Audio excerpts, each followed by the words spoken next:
Hi good morning. सीधा सौदा के आज के इस मंडे एडिशन में आप सबका स्वागत है। और नए हफ्ते की शुरुआत एक छोटा कारोबारी हफ्ता परसों वेडनेसडे को दशहरा के चलते मार्केट हॉलिडे, ह्यूज थोड़े से गड़बड़ाते हुए हमने फ्राइडे को बहुत बड़ी आउट परफॉर्म करके दिया। निफ्टी जरा फ्राइडे का स्क्रीन पे खींचेगा, 350 अंकों का उछाल था 7 दिनों के प्रेशर के बाद। इस तरह की मजबूती आई थी वो भी उस दिन जब क्रेडिट पॉलिसी अनाउंस हुई। क्रेडिट पॉलिसी में 50 बेसिस पॉइंट्स का एक तगड़ा रेट हाइक भी अनाउंस हुआ। पर गवर्नर साहब की कमेंट्री, आगे की वर्डिंग्स बाजार को शायद पसंद आए, पर वो रिलीफ एक टेम्पररी रिलीफ लग रही है, क्योंकि हम तो आउट परफॉर्म कर गए थे फ्राइडे को, लेकिन यूएस इनफैक्ट प्रेशर माउंट हुआ यूएस।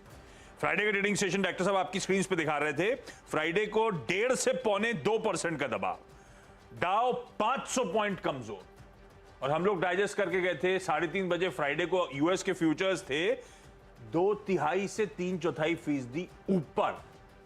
तेजी डाइजेस्ट करके गया, उसके सामने इस तरह का प्रेशर बढ़ गया। पर इंट्राडे में दरअसल वहां के बाजार उछले थे। 130 अंक एक समय डाउ ऊपर था, वो 130 अंक वाला 500 पॉइंट नीचे जाके बंद हुआ। और उसके ऊपर आज फिर से फ्यूचर्स पेन में आपको नजर आएंगे, दबाव में ट्रेड कर रहे हैं। अच्छा, इंटरेस्टिंग है, थोड़ा सा यूएस फ्यूचर में रिकवरी का मोड आ गया भाई साहब। तो लास्ट अपडेट लिया था मैंने तो 1/4 से 3/4% यूएस के फ्यूचर्स दबाव में थे।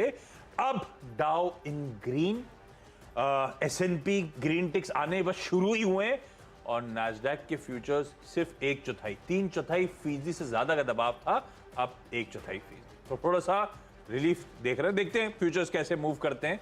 ये है हमारे लिए क्यूज। और दिक्कतें क्या है?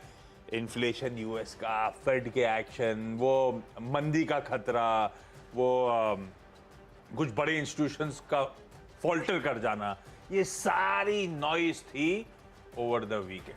तो दरअसल ये तो हम लोग स्टेडियम में बैठे हुए दूर से पिच के रिलेटेड बातें सुन रहे थे। पिच का मुआयना इन्होंने करा। जब आप गए थे तो कैसा लगा पिच देख के? गए तो मैं सूखी पिच